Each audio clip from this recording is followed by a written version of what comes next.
First, I want to say really welcome. Welcome to China and welcome to Huawei. And we are the new player in the smartphone area. And when I look at this device, I saw no Huawei. So I think we have long way to go. And I hope that today, if you want anything from us, I will try my best to answer. And also I want to also learn from you that maybe you can give us the suggestion how to move forward in the future. Thank you. I think the one why this is attractive is not because this is a very small pad. It's because they can both be a pad and a phone. Yeah. That's the real usage. Most of people when they use this, 70% of them still use them as a phone, not only a pad. Yeah, big one. That's why we have another one, B1, the band, talk band. So this is the most advantage of this, and in West Europe, the consumers still feel to use such big phone is a little weird. So that's why we didn't launch too much in the West Europe market. But it is sell quite well in China. Yeah, and the feedback is that some very young person very like to have this kind of, especially they are the heavy internet user. Yeah. Beautiful build quality, with the aluminum stuff. Yeah. We have the NPS figure for every smartphone. The Net Promote Score. It means that people like it and like to recommendation to their friends.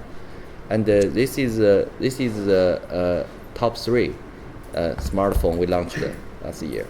The top one is the 7 and this is number 3.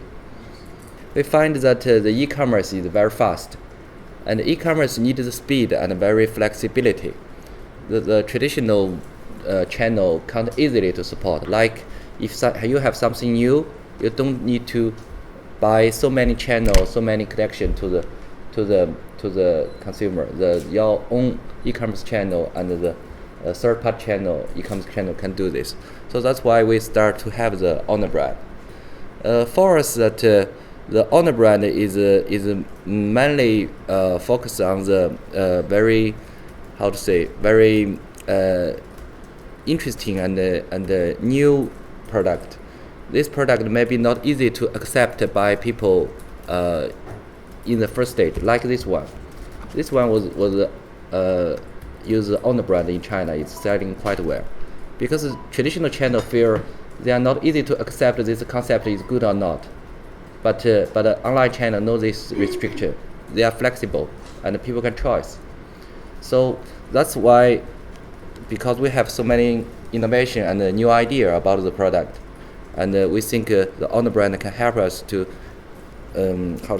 shorten the distance with the consumer, directly communicate, directly sell, and directly feedback.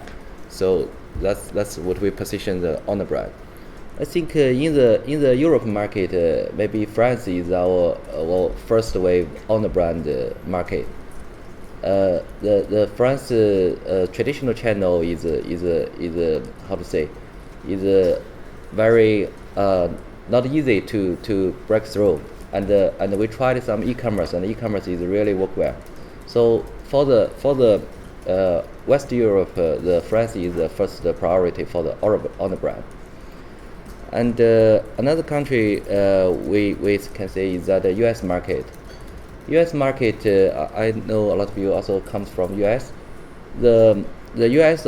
previously we meet a big problem, is that we are using the operator channel too much, and for the operator channel, it need to use 1 year to make the test, to make the preparation, and go to the market. And our technology grow very fast. If we give some smartphone last year to the current market, it's very hard to compete. So this year we will more push the Honor brand in US market, and make the go-to-market time is very short and more attractive. Pure Android phone. We have this analysis, and currently we feel that this is not not our strategy. The strategy is that we want to push our emotion UI. The emotion UI, we want to build the strong link between Huawei and the consumer. And that's not in current plan, but later maybe we will try someone to use a pure Android. I think for Huawei, when we enter this market, previously we are the B2B company, and a lot of our partner say you need to enter the consumer part because we need you, and you have a big opportunity, so we move. But when we move, we find there are so many barriers beyond us. The first barrier, they say Huawei is no brand, no any brand, and no brand image. So we try, and finally we say this is make it possible. We try to make the innovation for you, make something different for you, make impossible thing for you. And secondly, the people say Huawei is lack of the design DNA. So your phone is ugly. From the survey, it's always ugly smartphone.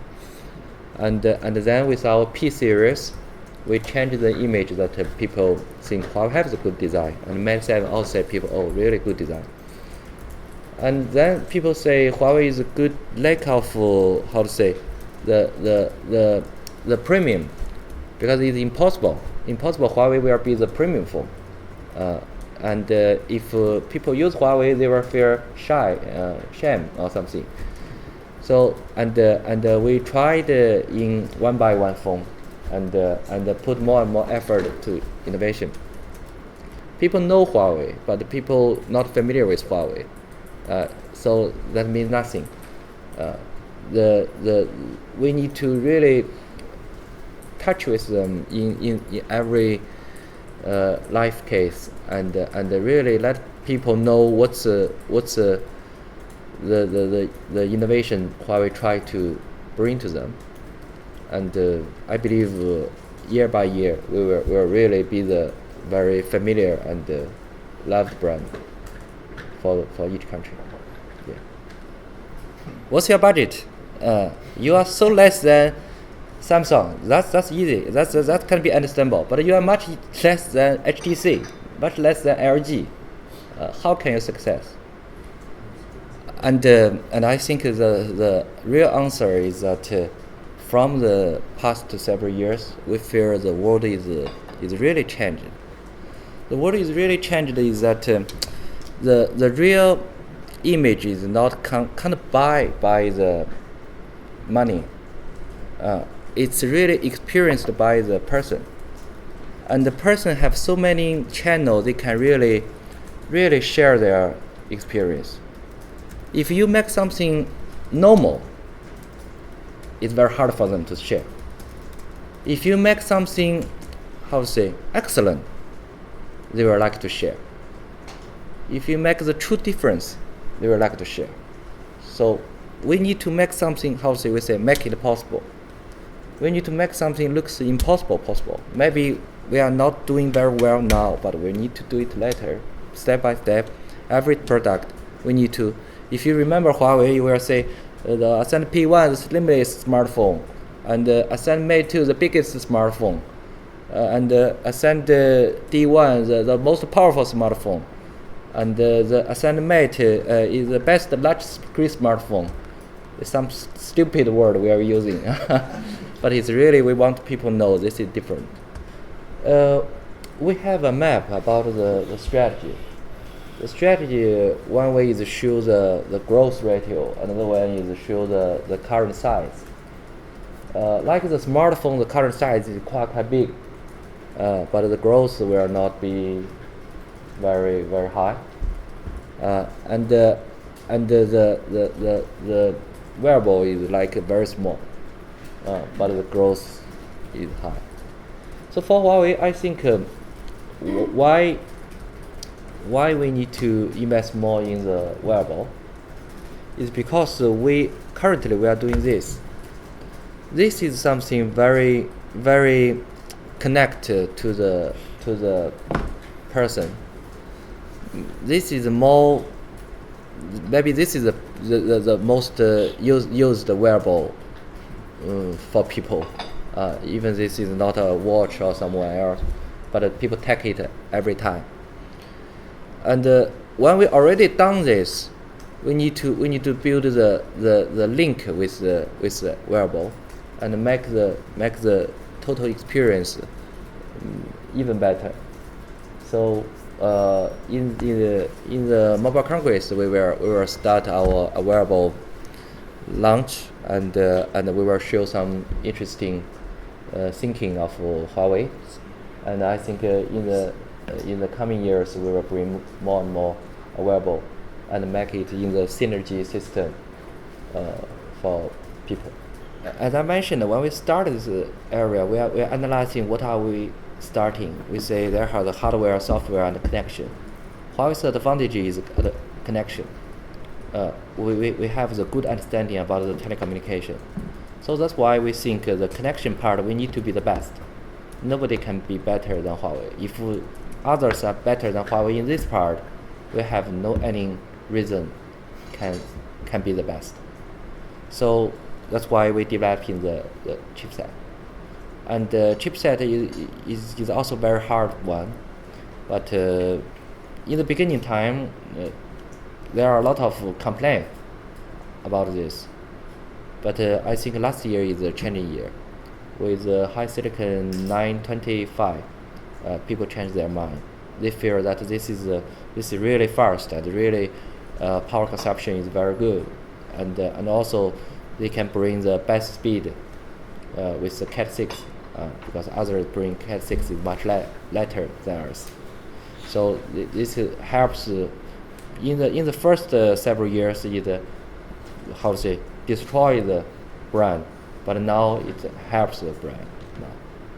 Yeah, Huawei doing chipset. I really think Qualcomm is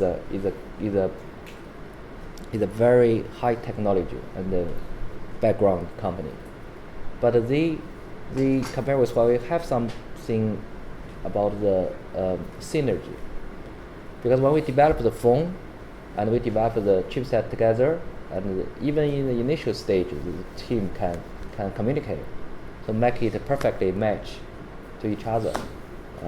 Like Apple's hardware is always better than Android, because Apple can use the hardware and the software adapt much efficiently. And that's why Qualcomm they need to negotiate with different vendor and use a way not very hard to be very close. But another thing that we're still using the Qualcomm a lot. If you look at Huawei's phone, there are a lot of smartphones we are using the Qualcomm. The only thing that if you think this is someone, we need to bring the best connectivity to the world, and we will find the high silicon is really someone can help us to do this. And another thing you can see, if Qualcomm launch some chipset, in the same time, a lot of vendor launch this chipset. So a lot of vendor is similar, they are launch this. But for us, it's more easier to choose a time to launch it. Yeah. The smartphone market is very, very big and very hot. It looks like the so many opportunity can have in this market. But from our experience, from our history, we find this is a very, very dangerous time. Big market don't mean many survivor. Big market sometimes means a very small survivor. Many years before, when we moved from 2G to 3G in the network side, so many people is exciting because 3G is a big market, and everybody heavily invest and doing a lot of new things. And when the market really consolidate, you find very few people alive. Nokia and Siemens moved together, Alcatel and Lucent moved together, Motorola and Nokia disappeared. So this is not means that the big market we can be very less focus. it still means that we need to more and more focus, much more focus than any others. So we need to still heavily invest in this market, and I believe in the next maybe 2 years, you will see some brand disappear, and this brand already have very long history in this market, but they will disappear because the competition will be much harder than previous. And for the new area, I think we should to try, because we are working based on the innovation, but this can't be the way that we can less focus on the current smartphone area. Yeah. Okay, so we finish this session here. Thank you very much, and thank you, Shao Yang. Thank you. So we will take about Thank you. a break for 10 minutes.